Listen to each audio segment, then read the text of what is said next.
Watchers. This is Mae Brussell, KAZU-FM in Pacific Grove, California, April 16th, 1984. If I sound a little bit heated up and angry at the news, I am, and I guess it's coming down pretty heavy, and we'll do the best we can to take it and describe it just as it is without getting too emotional. But as I said earlier, before World Watchers start, for the others, get a pencil and make a note maybe of some of the names. I'm going to go pretty fast tonight, but there's some things you may want to remember. And if it goes too fast, you can always send a self-addressed stamped envelope to me, Carmel, Box 22511.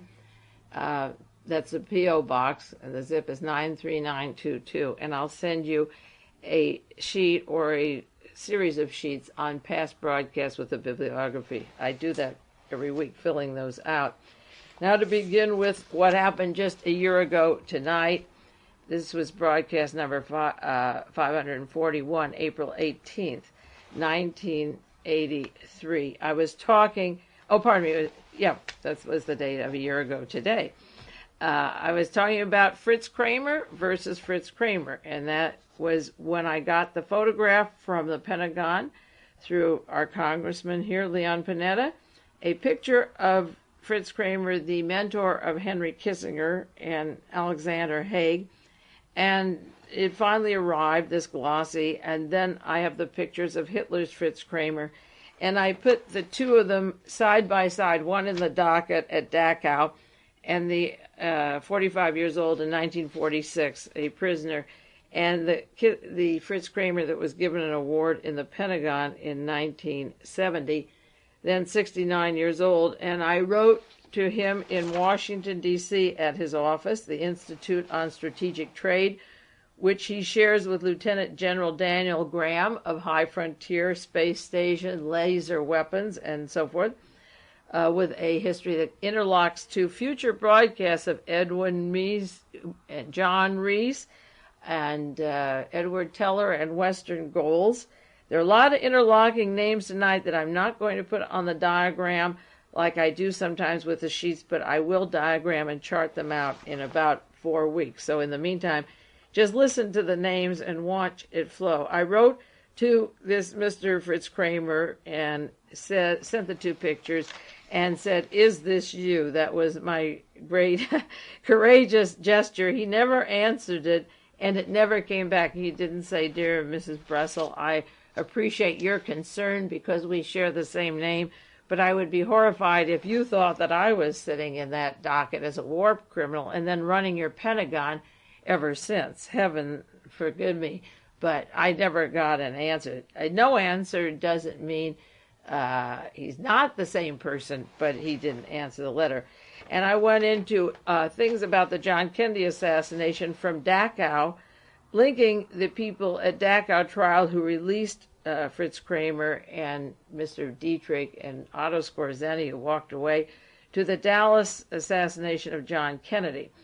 And I went into Robert Morris and Charles Willoughby, and I also put on there were two sheets that went with that broadcast. I listed all the people that were in the 26 volumes of the Warren Commission hearings that Sylvia Marr indexed, and the witnesses and the exhibits, and left out the most important people that tied to the Dallas conspiracy that went back to Nazi Germany, to the Young Americans for Freedom, the World Anti-Communist League, and so forth, and have a list, a very important list. If you don't have it, you might want to send for that. And a lot of that was in the article I did on the anniversary of John Kennedy's death in Rebel, November 22nd, 1983. This I had on the air in April, and detailed some of the people that went from Nazi Germany to the Philippines and to the Pentagon that were involved in killing John Kennedy. Now, I have one quick request for you tonight. Sometimes I'm not able to get an article that I want. I was told on the telephone about a Mr. Crook, C-R-O-O-K, who was murdered. He was cut up in 4 more pieces down in Atlanta, Georgia, in DeKalb County.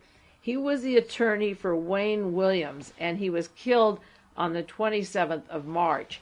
And I'm very interested in that because the very same time that he died was when the stories were breaking about Mrs. MEESE and the money that she had in that medical lab in Buffalo where they manufactured interferon for cancer. And Dick Gregory was concerned about murders in Atlanta, Georgia, and using these black children for interferon for experiments. And the very week that news broke about Mrs. MEESE and the biotech subsidiary of Dr. Earl Bryan, that story broke. So if you find any newspapers, I take my 10 a day plus others I get clippings from. I have not seen the name Crook. He's an attorney for the Civil Liberties Union in Atlanta, and he was murdered on the this was March 27th. So if you find it, send it to me. Now, there was one marvelous article in the newspaper today. I'm not going to detail it tonight, but I don't want to pass it up for anything. Secret Finances of Reagan Unit. This has to do with a foundation, of course, another foundation, the Presidential Transition Foundation for 1980 to 1981, that the Internal Revenue has a record. They had $250,000 in it. Then they had another $727,000, and of the $250,000, $50,000 was given as a loan to this institute, and they won't tell who put the money up. That's a big secret, who put the money. So that is at the San Diego Bank again, which would be explosive. This all happened down there. Now, 3 people are on the board of this particular foundation. It's the Federal Election Commission. They changed it from the Presidential Transition Foundation to the Federal Election Commission that investigated, rather. And they said that they asked for a tax deduction, the commission, but they weren't listed for tax exemption that they wanted. The commission exposed this foundation of Ronald Reagan's, and while they wanted their tax deduction, as I say, it wasn't the kind of an institution that had even been approved.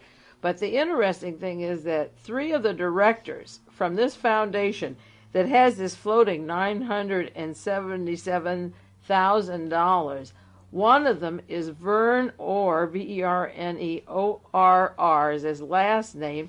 And Orr went on to have a very important job. He's our Air Force Secretary.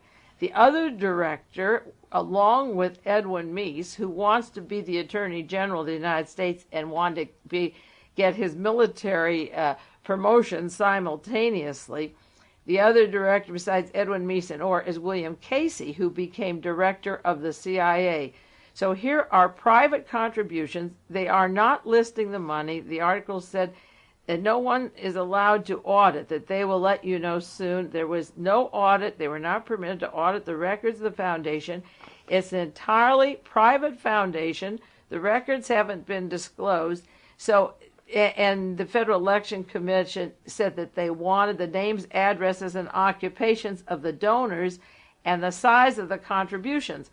Well, here's a group getting Ronald Reagan into office who has the future head of the Air Force, the future director of the CIA, and the future Attorney General would be, and they have up to $979,000 and $50,000 of that from a bank that they will not identify. So you can imagine where this one is going to go. It's a hot item, and it's from the New York Times on April the 16th. Another big article that I will not go into at length, but I just don't want you to think I passed it up. It's absolutely mind-boggling. Came out in the San Francisco Chronicle and the Washington Post by Howard Kurtz. Kurtz is doing very good work on Edwin MEESE. The title is "The CIA at the Center of an Investor Lawsuit." Now, this has to do with a man named Ronald Rewald, R-E-W-A-L-D. He had a fake law degree from Marquette University, written by the CIA.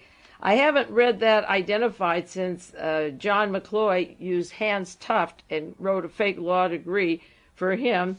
And this Rewald went from Wisconsin, where he was under questionable circumstances of skirting around the law, but that didn't stop him. And the CIA sent him to Hawaii where I want you to know where your tax money goes because you're sending it in by midnight or already did it if you get this a week later. They bought him $250,000 worth of cars, a fleet of cars, 3 Cadillacs, 2 Mercedes-Benz, a Rolls-Royce, a Jaguar, $60,000 for his boats, $82,000 for jewelry and art, $154,000 for travel, $102,000 on his relatives, $225,000 on household help, $541,000 on horses and polo expenses. That was just to get him settled in Hawaii. Okay, he ran the Hawaii Polo Club and spent $250,000 a month. This is a CIA man with a fake law degree. Now, it was a CIA office for money to go to Taiwan, Philippines, and for rapid transportation in Japan. Remember last week's program, Mr. Sasakawa, with the rapid transit? He put $55 million to study the rapid transit between San Diego, again, where all this banking money and EDWIN, MEESE, and DeLorean and Pete Wilson, the whole gang come from, C. Arnold Smith. Mr. Sasakawa wants a rapid transit train from San Diego to Los Angeles. I was wondering, well, what is this 84-year-old man wanting that? But Sasakawa is involved with the World Anti-Communist League in the Philippines and in Taiwan, and so these CIA offices are there. Remember last week I suggested Sasakawa opening up, besides his Mafia connections and his Mooney connections, helping get Reverend Moon started, how he opened up that New York office, the U.S.-Japan office for $47 million, and opened up the cherry trees in Central Park. He was there in 1979 to set up cherry trees on East 72nd Street, and John Lennon was shot on West 72nd Street a few months later. And here, see, I think of Mark David Chapman from Hawaii, who traveled around the world and had travel expenses with his Japanese-American wife, and right in the center of all this activity. Now, involved in this little scene in the paper from today's newspaper, April 16th, is General Arnold Brasswell, Brasswell, former commander of the Pacific Air Force. That's a pretty big one to bite. You might, maybe I'm going too fast, you can send for sheets to write it down. General Arnold Brasswell, former commander of the Pacific Air Force. General Hunter Harris, former vice president of the Strategic Air Command. This reminds me of 7 Days in May. And one California businessman will have to look him up because he's Mr. Robert O. Jinks. One of the cute things when Mr. Rewald, you could call it Reward, went to Hawaii to set up his office, he set up a consulting firm under the title of Bishop, Baldwin, Dillingham, Rewald, and Wong.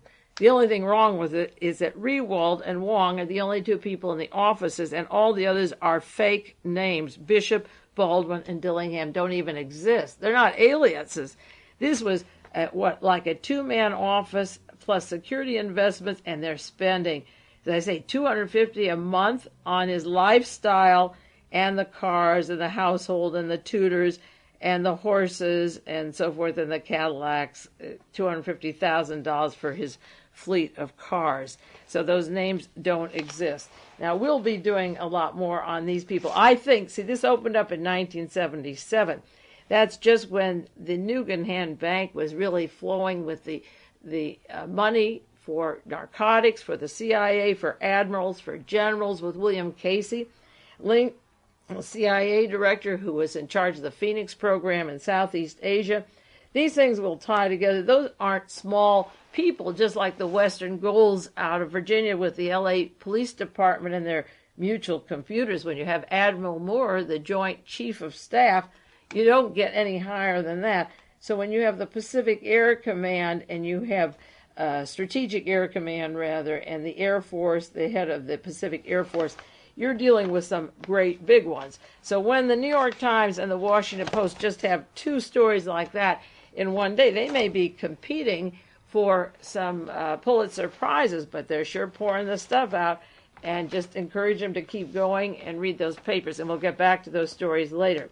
Now, earlier I got a call about the Reagan plan, his preemptive decision to set up a team for actually killing people ahead of time. What he wants is to make legal what we've been doing all along. He has what they call a still secret National Security Decision Directive 138, which Reagan signed on April the 3rd. Now, the allegation, the charge that he made was that because of the slaughter of 241 Marines in Beirut, Lebanon last October, it's necessary to get offensive against terrorism. Now, we have killed all kinds of, not terrorists, Adlai Stevenson and Che Guevara was a terrorist, John Kennedy, Robert Kennedy. Someday, if we all live to see it, you will know that there were these death squads. And what Ronald Reagan wants to do, he was on the Rockefeller Committee to investigate the assassination plots against Castro and Patrice Lumumba and JFK and so forth. What he wants to do is to make it legal. So one of the things is to intensify intelligence collection at home by the FBI and the CIA and the Defense Intelligence Agency. Because those men were bombed in Beirut, we are going to get it at home. And as I said before, I felt that there were provocations. There were about 4 or 5 that came really fast. And I said that Ronald Reagan triggered them off for his own benefits. One was the Lebanon. First was Larry McDonald. One was the Lebanon. One was the bombing in Burma. And the other was the American embassy in Kuwait. Sure, they gave a few, they never found the people in Lebanon. They've got the best experts. They can't account for it. The Burma thing involved people from the Burma government and was a provocateur thing. The Larry McDonald was set up. He was fingered by people in May for the links of Western goals to the LAPD and future operations, and he was sacrificed. And these people are going, these embassies like Kuwait and so forth, he will use. That is what Reagan was so good at when he was governor. He would use one thing to make an action which he planned long before. That's where Otto von Bolschwing and Helene von Dahm and the Gestapo that worked with Ronald Reagan were so useful. It worked in Germany, and it's working in America. So he has this, that what he's trying to do is make it legal and to proceed with this plan of preemptive raids against terrorists. Now, it cuts itself short of saying that we wouldn't kill somebody, but paramilitary teams could go in and do it.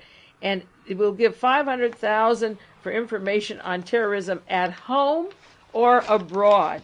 The SLA is the CIA. Read that if you haven't. I wrote it in 1974. That was Reagan warming up for 1984. And if you haven't read it, I have copies, and I can send them to you at cost, and if I run out, we'll reprint them. Another war story, the question of war looms behind the Nicaragua debate. Ronald Reagan is moving us towards war. That was in the newspaper yesterday, April 15th, 1984. Reagan says we can't turn our backs. We can't turn our backs. They didn't want Somoza and Nicaragua. They didn't want the slave labor. They didn't want the exploitation. We did this for years, and now they are waking up any more than the Russians wanted the Tsar. They may not like what they got afterwards, but they didn't want that. So that this week he announces, because of Lebanon, and I accused him on this program, they had warning it was going to happen. I've cited this on World Watchers. Many times, each of these cases of incidences of provocateurs, they had warning about Beirut, but he needed that. So 200 died or 230. What difference does that mean to Reagan? It's like at Berkeley where there's a confrontation of students, and he says, if there's going to be a bloodbath, let it be. This man absolutely doesn't care, and I really believe he's mentally sick, but we're just as sick to have him as the President of the United States. So Reagan endorses his secret plan, his 138, whatever that is numerically. We'll have to look it up. I think it must have some secret directive 138. We'll give it a thought. I'm sure there's some meaning. There's a double entendre in everything he does. Then the article, The Question of War looms. And then I was watching Today's Show this morning, Monday morning, and they had somebody talking about Central America. What are we going to do? And all of a sudden, the intelligent people come out and say, we have a problem. We better do something here, we're going to get in war. These people, it's not the Russians, there's poverty. All of a sudden, the deadbeat wake up and they come up with solutions. Why didn't they come up with that 2 years ago or 3 years ago? There's been every instance of the Somoza people training in Florida, in Alabama, Texas, paramilitary, promised by the CIA they could come back and get their government back. Well, the time has come. You can't nurture things that make promises that long. And so this is going to be Reagan's chance to keep that promise for them or splinter this country apart. But they had an expert on NBC today, and he was saying, well, the subject came up, will we be at war in Central America? We will be at war, they said. Today, just casually, we will be at war. Will it be before or after the election? And that brings up the next question that I'll be going into from now on up through the Olympic Games. If we have the time and free air to do these things, what if there isn't an election, like Emperor Kissinger wants to be the head of this country? What if there isn't any election? What if the president owes too much to Kissinger and Kramer, any president, that they have to keep him around? So now I'm going to shift gears from the news that came out today and go to the question of what if there isn't an election, going into EDWIN MEESE, developing where the week before, in the last 4 or 5 weeks, EDWIN MEESE, Ursula MEESE, the teams of the military, and how his links to these various elements are part of the news that's making news today. But just before I do that, I do have to cover one thing about the Nixon broadcasts that were on CBS. I don't know how many of you saw them.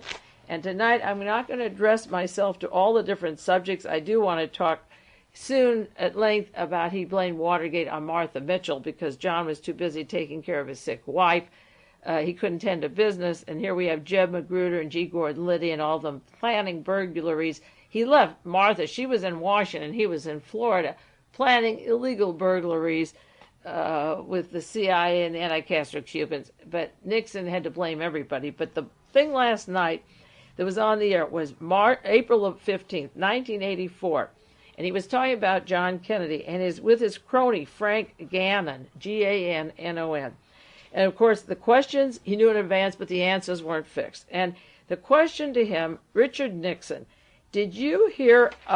when did you hear of the assassination of John Kennedy? Exactly when did you first learn or hear about Kennedy's death? He asked him. How did you hear of his death or the shooting? And Richard Nixon said, this is a direct quote, I was in a cab and a man ran over to this cab, evidently a signal or something, and said, did you know John Kennedy was shot? There was no radio in the cab, Nixon said.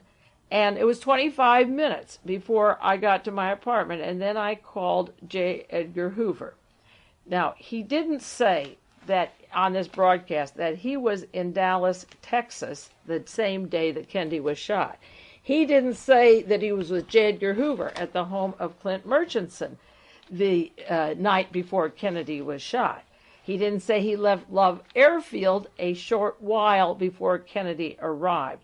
Isn't that a big coincidence that he ran against John Kennedy in 1960 and lost the election, and now his opponent of that 1960 election is killed in the same city where he is an hour after he's left town?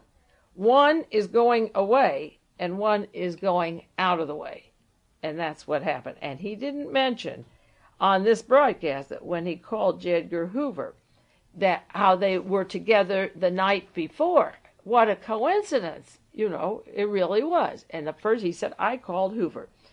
And I said to Hoover, this is Nixon, I said, who was it, a right-wing nut? Well, the nut is funny because he's a right-winger and Hoover's a right-winger, so why would it be a right-wing nut if they were accusing Kennedy of treason, the Birch Society that put Nixon into power? But that's the opening later for the General Walker story, and I won't go into that. But Hoover said no, it was a communist. He calls it a communist. This is, if you can hear Nixon's voice, it was a communist.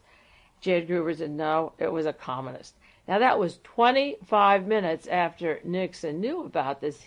Somebody had told him, and he called Hoover. Now, Kennedy was shot at 1:30 p.m., and Oswald was on a bus at 1:40 p.m., so 10 minutes had passed. And Oswald was in a taxi cab at 1:47, so 17 minutes is gone. And at 2 o'clock, when Kennedy was officially dead, it was announced he was officially dead, but the question he was asked was, did you know that John Kennedy was shot? The person who told him didn't have the report. He had just been shot. Oswald left Mrs. Roberts' rooming house at 2:03, so 33 minutes are gone. Officer Tippit was murdered at 2:15. At 2:40, Lee Harvey Oswald ran into a theater. Now, in Death of a President by William Manchester, he has a chronology, but he doesn't have anything that happened from 2:40, which is an hour later, until the media, of course, announced at 4:20 that Kennedy was dead. But, of course, the FBI director would know. But isn't it strange that within 25 or 30 minutes, or give him 10 more minutes, that somebody had told Richard Nixon that Kennedy had been shot, and that when he calls the director of the FBI, he said it was a communist, and Lee Harvey Oswald wasn't even a suspect for hours in the John Kennedy assassination. He was picked up because somebody said he was seen running from the Tippit shooting, and he tried to go into a shoe store, and the shoe salesman said he went into a theater and followed him, and the theater called the police. So J. Edgar Hoover and Richard Nixon had the case solved within minutes, and it was hours, literally hours, before Lee Harvey Oswald was even hinted to be in the assassination. So a communist. So he really blew it, Richard Nixon. That was worth the money that CBS paid him to show that. I think he really blew that, because Penn Jones had written in Forgive My Grief, Volume 3, and you can get that series of books. They're marvelous, about the meeting at the home of Clint Murchison and Richard Nixon and J. Edgar Hoover. Interestingly enough, Penn compared it, when he wrote this book in 1969, to the most important decision since the invasion of Normandy, when Kennedy was shot, and the takeover of America. Now, Ronald Reagan is going to France to celebrate the invasion of Normandy. It's 1983, and he's going over there to celebrate that particular, if you call it celebration, the anniversary of the Normandy invasion. Then he's coming back to Dallas for the Republican convention. So it's a full cycle. When Penn wrote that the death of Kennedy and the invasion of Normandy were the two most important events of American history in 1969, in 1984 we make a full circle. But Penn also wrote about the woman who was important to this assassination story, and this leads again to Edwin Meese and Ronald Reagan, because this story is not separated from Edwin Meese's hearings and Ronald Reagan, the President of the United States. The Murchison involvement, that's the famous oil man in Texas, of the assassination, may be the explanation for the hiding of Sylvia Odio, O-D-I-O, a young Cuban refugee, a very important witness, and right after the assassination, she was hidden in the home of Jack Rogers of Dallas, Texas, whose father, Ralph Rogers, is president of Texas Industries, one of the many firms controlled by the Murchisons. Now, Mrs. Odio was very important for a witness to the John Kennedy assassination, because William Seymour and Lauren Hall and the fellows from California that worked with the extreme right wing were at her home just a month before the assassination, saying that John Kennedy had to be killed, and William Seymour was impersonating, or allegedly was the man impersonating, Lee Harvey Oswald, who visited her. Now, I have on broadcast 456, that was August 31st, 1980, I referred to the book by Bill Turner, Power on the Right, of Eugene Hall, one of the people involved in Dealey Plaza, and Sylvia Odio, this is one of the contact of the Murchisons and Hoover, and Eugene Bradley, Edgar Eugene Bradley. Now, Edwin Meese was the legal advisor to Ronald Reagan when he was the governor of this state. and Edwin Meese refused to extradite Edgar Eugene Bradley to New Orleans, where Jim Garrison wanted to question him regarding the murder of John Kennedy. The Monterey Herald, June 27, 1968, Reagan aide studies extradition plea. Edwin Meese III, Reagan's legal advisor secretary, took under submission Wednesday the extradition of Edgar Eugene Bradley, whether he should go to New Orleans, where Jim Garrison wanted to question him about the murder of John Kennedy. Sheriff Craig, who was later murdered, said he saw Bradley on the steps of the Texas School Book Depository building, and Bradley worked directly with Ronald Reagan's team in California, which was Eugene Hall and Sylvia Odio's contacts out here in California. I talked about that in 1980. Now, in the Rebel, I referred to Richard Nixon and Herbert Hoover, and there's a picture of the two of them on page 27. That was the anniversary of Kennedy's death, the same Hoover and Nixon that Nixon was talking about this week on CBS, his buddy through it all, and he doesn't even blush to talk about it now. We'll take a 1-minute break and story. Now we'll begin side 2. This is broadcast 645, April the 16th, 1984. On other broadcasts, I have talked about Ronald Reagan and the far right, the Christian right out here in California that helped put him in office. And he was protecting Edgar Eugene Bradley, and Bradley had associates with these other people that were involved not only with the Murchisons, but so was Richard Nixon, and so was J. Edgar Hoover. And also in the Rebel, that same article I mentioned, Dan Smoot as being part of the Nazi connections to the Kennedy assassination. He's a former Dallas FBI agent with strong Nazi ties, who then went on by 1979 when Western Goals was formed and was put on the board of Western Goals Foundation. Now, I've talked at length about Western Goals and the LAPD, and we'll be rolling right into that for the next 2 weeks. And some stories on the Olympic Games and Edwin Meese and the role of security in his high military gang, because, again, Reagan's gearing for war. He's been put down by the Republicans, Democrats, and he has a contingency, and we'll go into that. And so some of this will be repetitious for you, and some I have to put in the context of today's news. I talked to one of the top reporters of the Washington Post who's doing stories on Edwin Meese and was giving her some clues and items to go into, and I mentioned Western Goals, and she had never heard of it. And I said, well, where have you been living? And she writes for the Washington Post. So some of this material is old to you, and some people have never heard of these things. So we, once in a while, have to go back and update them in the, as I say, in the context of the news today. Now, there was a story just this last week. The police say they will be ready for the Olympic defectors. And they had a member of the Olympic Committee on television this week. You might have seen it. And also a press representative from the Soviet Union. The Los Angeles Police Department, and keep in mind that's the old Squad 19, the criminal conspiracy section. This is the Reagan Meese military group that they've put together. And isn't it nice that 1984 is the election of Ronald Reagan and re-election of Ronald Reagan, and it's the year of the Olympics, how they combine and converge. So the Sheriff's Department in Orange County and all Los Angeles are getting special instructions in handling possible defectors. Translated means we're going to have an old fishnet, and we'll yank them by the ankle, drug them, and keep them in America, and offer them $100,000 a year out of your new paid tax dollars. And so that they are ready to, they've concentrated their training to include these special people for political asylum. And they're even so brash as to suggest, right in front of the Soviet Union, that it may not be athletes, it may be reporters, it may be government investigators with the LAPD are just rubbing their two hands together and studying their manuals on what to do to snatch any person that gets through the net who can come over to this country.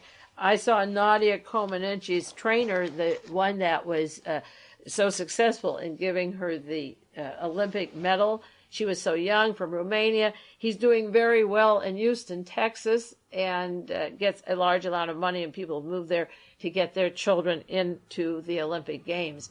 So we grab the trainers. We'll take anything we can get, and I doubt I'll bet you that he won't have an Olympic athlete out of Houston, Texas. What do you want to bet?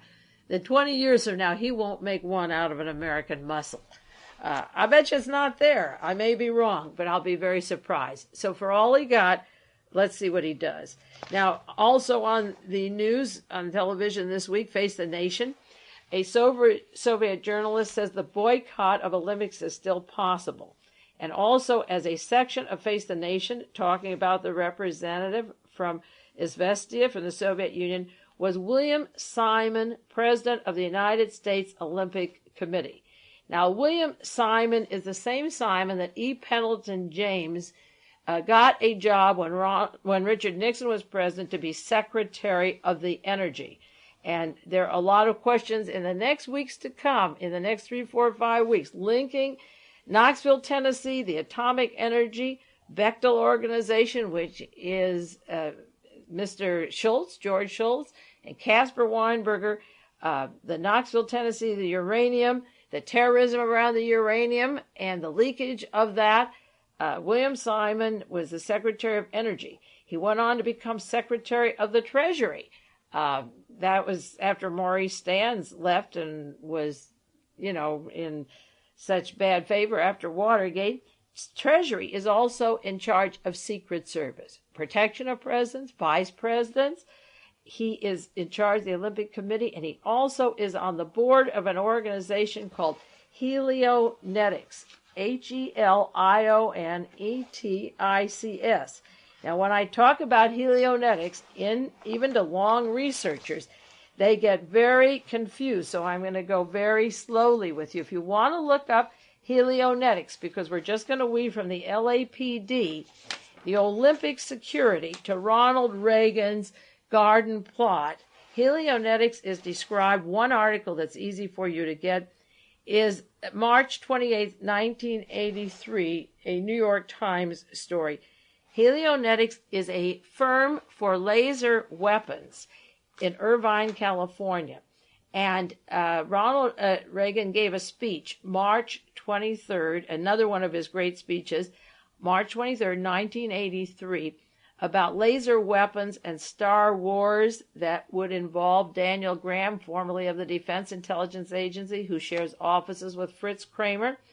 And right after that speech, the contracts for the laser weapons, we're going to go to a little-known firm called Helionetics out in California. And I'm going to do a lot on Helionetics. You can learn one new word a week, and we'll go on to Helionetics pretty soon. But on the board of Helionetics in Irvine, California, is Edward Teller, the father of the hydrogen bomb, who's also on the board of Western Goals, who shares the spy information with the Los Angeles Police Department and Admiral Moore. And I'll give you a list of people again on Western Goals. On the board of Helionetics is that William Simon of the U.S. Olympic team. Edward Teller is on the board of Western Goals with the LAPD and Helionetics, the father of the H-bomb. William Simon, with a background in energy, Secret Service, and Treasury, and the Olympics, he's in charge of the Olympics, is on the board of Helionetics for the laser weapons.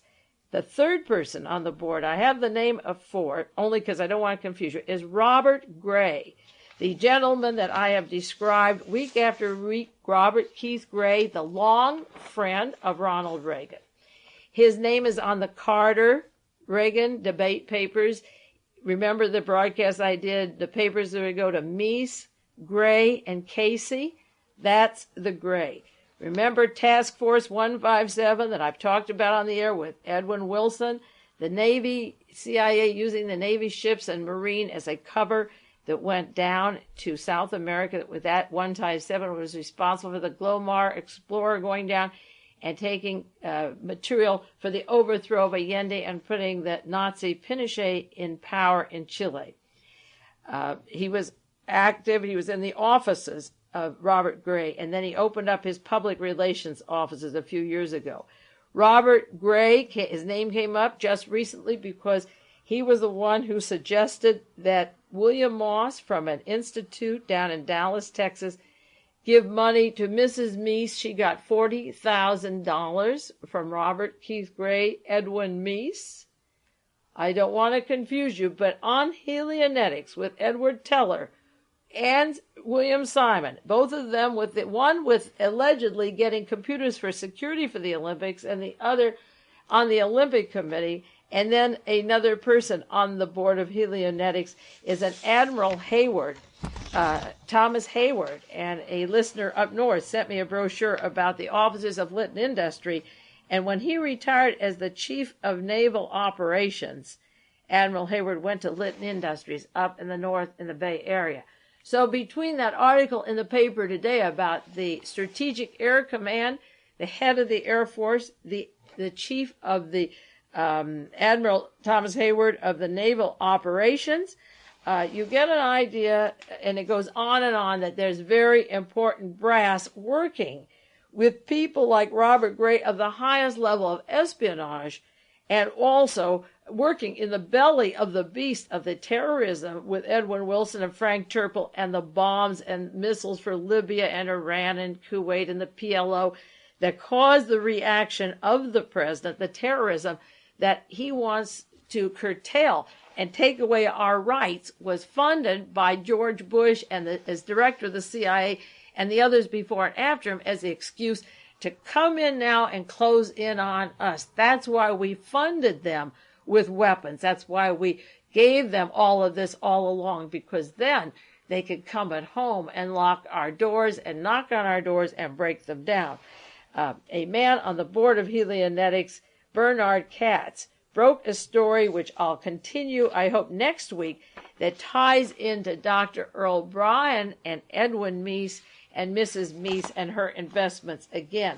So briefly, we have William Simon, who is in charge of the Olympics, and he's on the board of Helionetics, and he's on the board with Edward Teller, who's of Western Goals, and he's on the board with Robert Keith Gray, whose office is now just hired for something like $200,000 or $300,000 a year.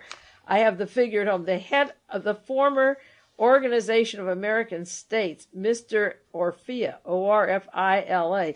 He's number 2 man in the Gray Agency. He's from Argentina, and he's worked with our counterintelligence, with the Nazis, the hit squads, the Sasakawas, all along. So what you're getting in the stories that are coming out now, what I'm getting and passing to you, is the top military officers from every branch working with the people that managed the Munich massacres for the Israeli students, working with the Los Angeles Police Department and our Pentagon.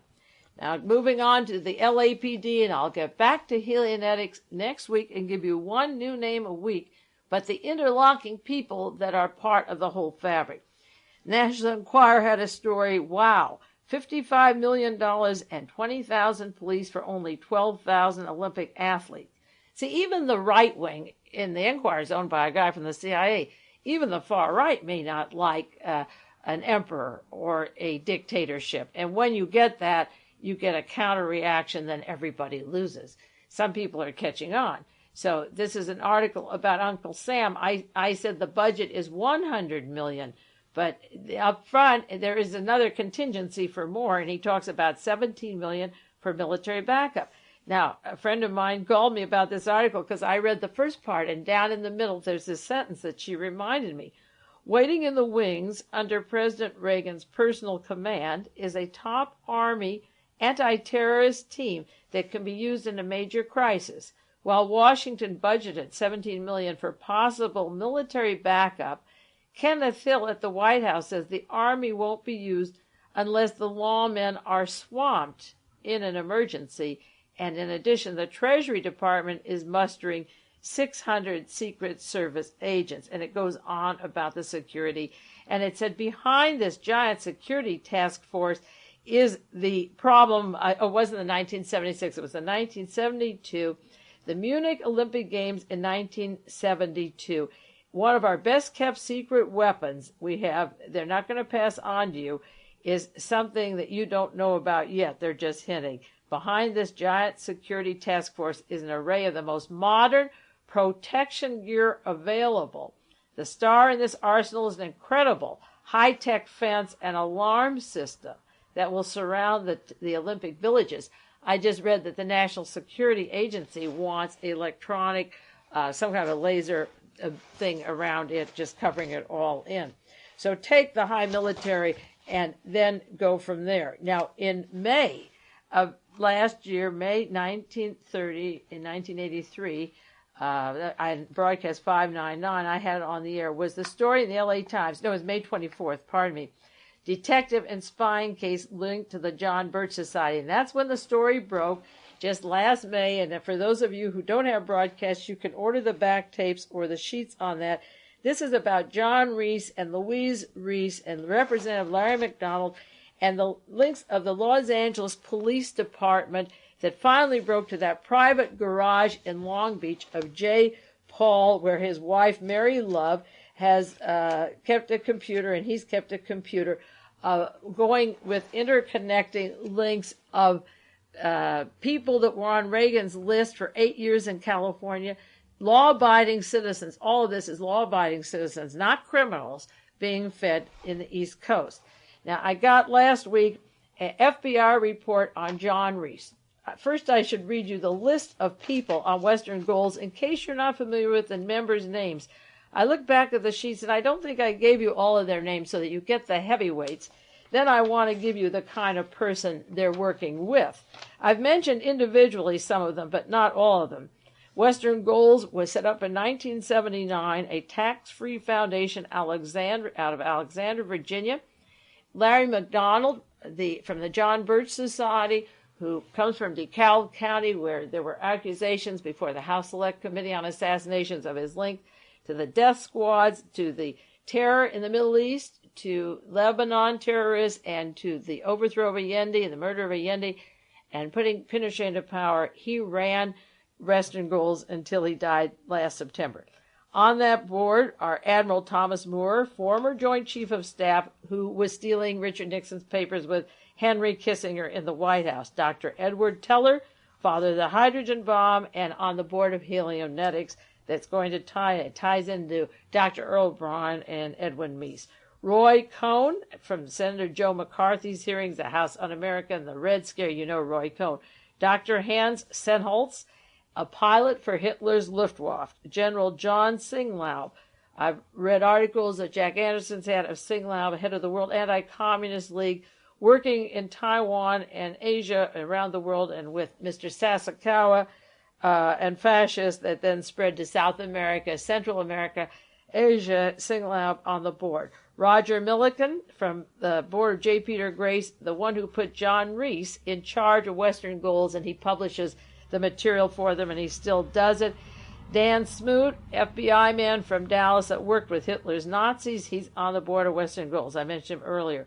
George Patton, the son of the General George Patton, whose father wanted to continue the war into Russia. Sorry, the Germans lost. His son is on the board of Western Goals. Representative Philip Crane from Illinois.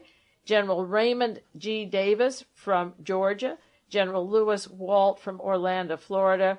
Representative Jean Ashbrook from Ohio. Her husband was very conservative Republican. You know, well, she is too. Mrs. Walter Brennan from California. Henry Hazlitt, Hazlitt, from Connecticut. Dr. Mildred Jefferson from Boston, Massachusetts. E.A. Morris from Greensboro, North Carolina, and Representative Bob Stump from Arizona.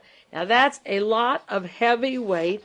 General, Admiral, the head joints of staff, Singlev. Oh, I forgot Mr. Wigner, Dr. Eugene Wigner. He's the German with the links to Vienna, Germany, where Helene von Damme is and where other good American Nazi types were, with the offices of Western Goals that goes into computers in Germany and Vienna, the BND, which is the Galen operation. Now, that is the military heavyweight, and keep in mind, again, the overlapping here of the excuse for the computers in LA was to keep track, allegedly because of the Olympic Games in Munich, stop terrorism in California, when I many weeks had put together information for you on the links of the Munich Olympic Games to the exact people who were supposed to secure Los Angeles. But we're getting to the finish line where Ronald Reagan wants this special group, his April 3rd decision, which I'm sure he planned 2 years ago when they knew the LA would be an Olympic. And this is a team of Western goals. Now, the FBI report on John Reese, because he was put in there by Mr. Milliken to head Western goals. He works with these people. These are not lame-brained people. You know their names, so I'm not telling you. That's why I read the list of people, so it would sink in that when you get these kinds of people, you might understand who they're working with. Now, here's an FBI report, September the 27th, 1968, from Mr. Deloche, that was J. Edgar Hoover's buddy, to Mr. A. Rosen of the FBI. This is what he wrote. A synopsis for the House Committee on Un-American Activities informed our Chicago office that John Herbert Reese will testify before this committee as a friendly witness, that he was at the disturbances at the Democratic National Convention in 1968. Reese was in Chicago as an undercover agent at the time. In addition, the following hostile witnesses have been subpoenaed, and it lists some of these people that they're going to talk about. And it goes into the background of him in Newark and his personal responsibility, which I'll get into later. They did say in 1964, and I haven't had time to share this with you. I have the material, and every week I want to do it.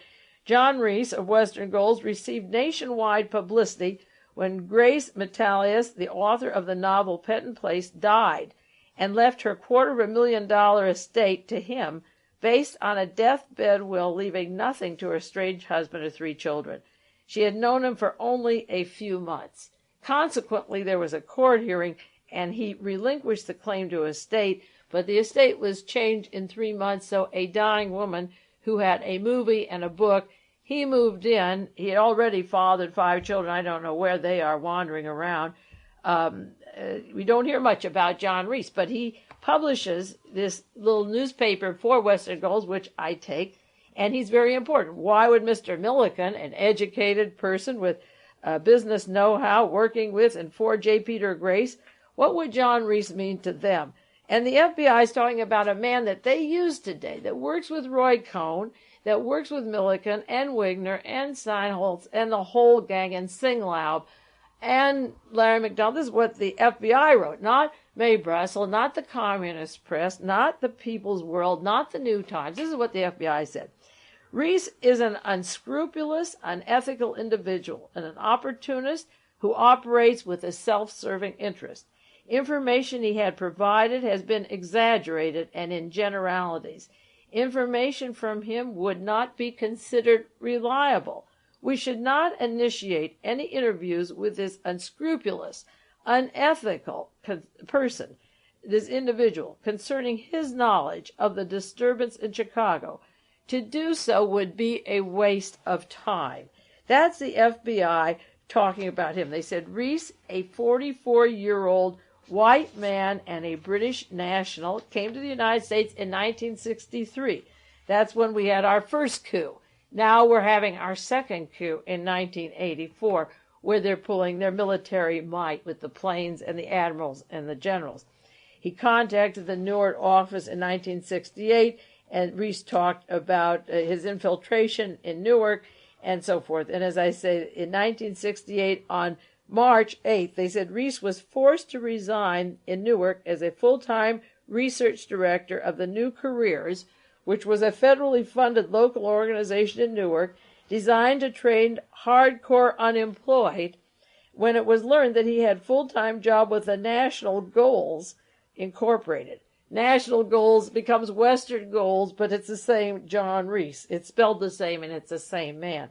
He said the United States Department of Labor, which was funding the agency, is attempting to recover $7,597 paid to Reese for his salary. This is an FBI report on John Reese, his coming here from England. London advised July 1968 that Reese was employed by the London Daily Mirror, and while so employed, he consistently used his employment to enhance his own personal standing with persons he met outside the Mirror premises. He used the name of the paper To obtain credit for small items like restaurant meals and hotel reservations, bills were paid by the London Daily Mirror. He was fired by the London Daily Mirror.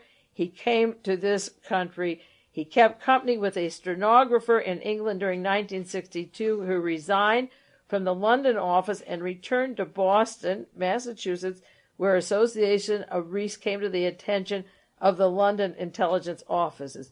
His background and the fact that he was married and had 5 children was confidentially furnished to the stenographer who worked for the FBI, who was visibly shaken by this news inasmuch as she intended to marry John Reese. There's your new morality, Jerry Falwell, and your far right and Richard Vagary. The FBI said they had no interest in him.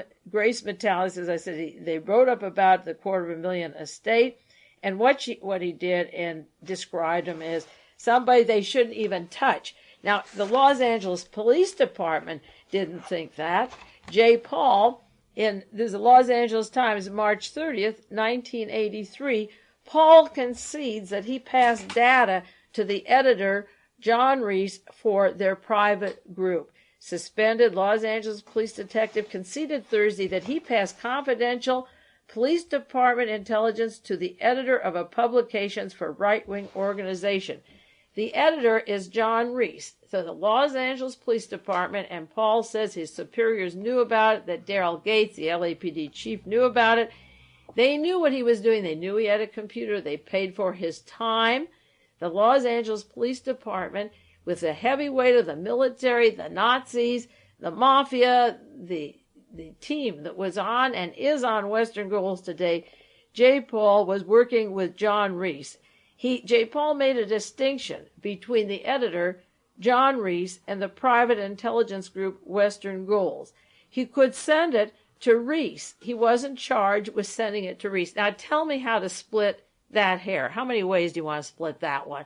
That the Los Angeles Police Department, 12 years with the police department since 1963, again, since Kennedy was killed, he can't check out John Reese. He can't get from the Los Angeles Intelligence Division the top secret papers of the state of California and elsewhere coming to them, people visiting here from around the world. When J. Paul is there and he's going to contact a John Reese, where was J. Edgar Hoover and the FBI report of DeLoach and those in 1968 that he was unscrupulous, he was an opportunist, he tried to get the estate of a woman 3 months from her death, from her 3 children. He was promising to marry another woman when he had 5 children and a wife somewhere else. Don't they have a way of checking out who they make contact with? And the police agent says, I was in touch with not Western Goals, I was in touch with John Reese. And we're supposed to buy that cockamamie. I mean, that's an impossible story to put together.